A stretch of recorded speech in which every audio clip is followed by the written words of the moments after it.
It's 1968, and Britain wakes to BBC Radio 1 blasting the Beatles. While a million parents wonder what happened to their country, car ownership has doubled in a decade. Miniskirts hit 8 inches above the knee, and on Carnaby Street, youth spending is rewriting the rules.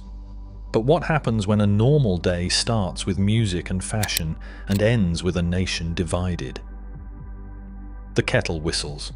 A mother spoons marmalade onto toast, glancing at her teenage daughter, bare legs, skirt barely brushing mid-thigh, hair teased and lacquered.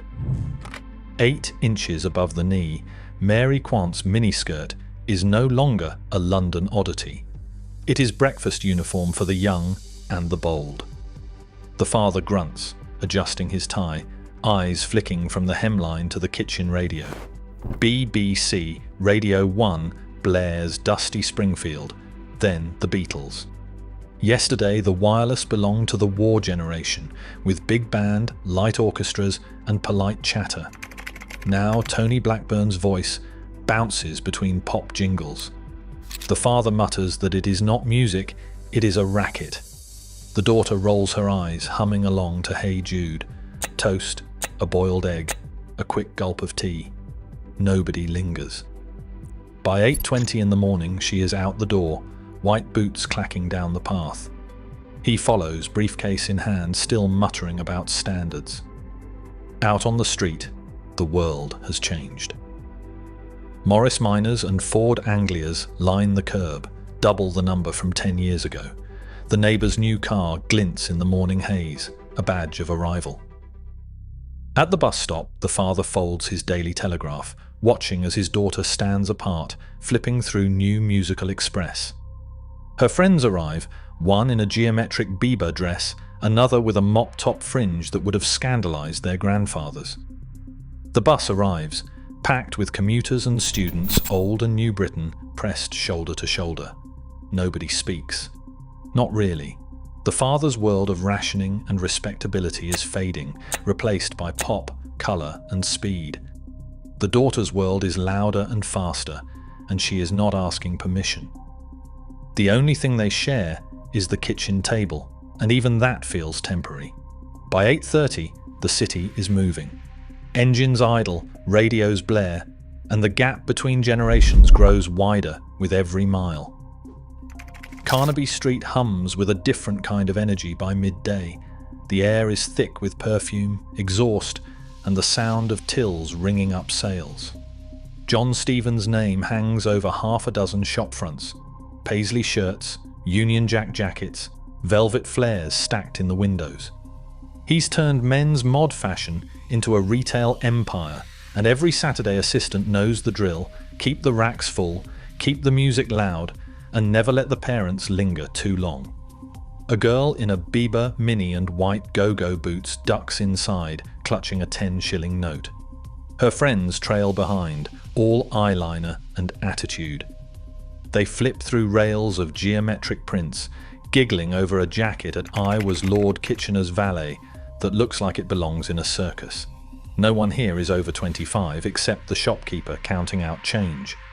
The assistant, barely older than her customers, remembers when a skirt above the knee was enough to get you sent home from school. Now, it's the uniform. She watches as a mother stands outside, arms folded, lips pursed, pretending not to see her daughter hand over pocket money for a hemline that would have scandalised her own mother. The record shop next door is packed. Singles cost 6 shillings and 8 pence, albums 32 shillings. The Who's My Generation, Hendrix's Are You Experienced, the Kinks' Waterloo Sunset. Kids buy them by the armful. The British phonographic industry reports sales up 20% from last year. There's money in youth, and everyone knows it. By lunchtime, the crowd spills into the Cardoma Cafe. Gone are the chipped teapots and limp sandwiches. Now it's frothy espresso, cigarettes, and debate.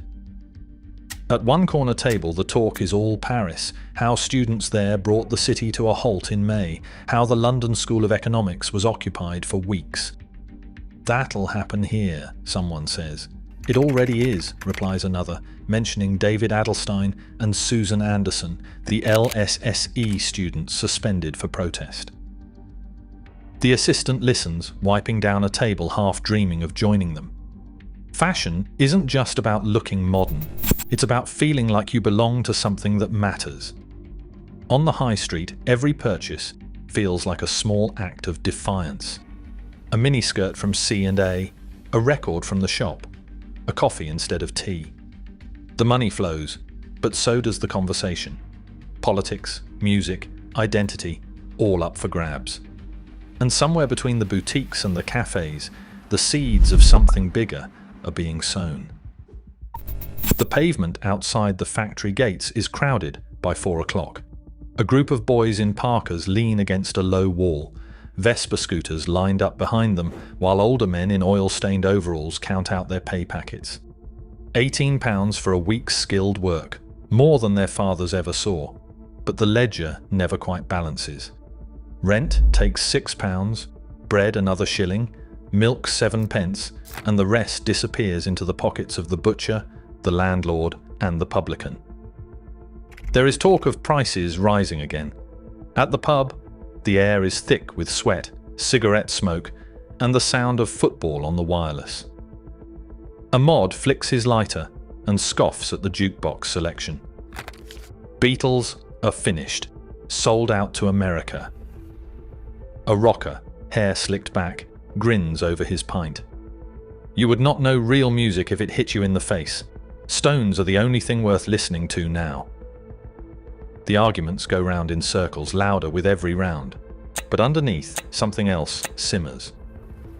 The barmaid sets down a fresh pint as a man at the end of the bar mutters about Enoch Powell. He is just saying what everyone is thinking. Too many changes. Too fast. Another shakes his head. He is a disgrace, turning neighbour against neighbour. My mate is from Jamaica, hardest worker here. The pub is split down the middle, just like the letters pouring into the local paper, some cheering Powell as a prophet, others calling him a fascist. Outside, a West Indian family walks past the window, eyes fixed ahead. Their corner shop was vandalised last week. The factory worker, call him Everyman, stares into his pint, thinking about his wage, his rent, his place in a country that feels less certain by the day. The voices in the pub grow sharper, the lines between old mates drawn deeper. On the street, the kids rev their scooters, leather boots scuffing the curb, arguing about football, but listening for something bigger in the rumble of engines and the shouts from inside. The tension is not just about music or money, it is about who belongs and who decides. At 7:30, the living room glows blue and grey. 3 channels, 1 set, BBC 1, BBC 2, ITV. The news hits like a punch to the chest. In April, Martin Luther King was shot dead in Memphis.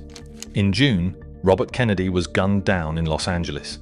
In Paris in May, there was tear gas and cobblestones, students facing riot police. In Prague, there were tanks.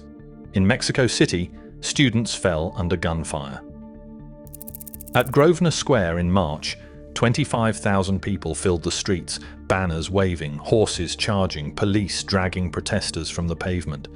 The world feels like it is on fire, and somehow Britain is caught in the sparks. The father sits rigid, jaw tight.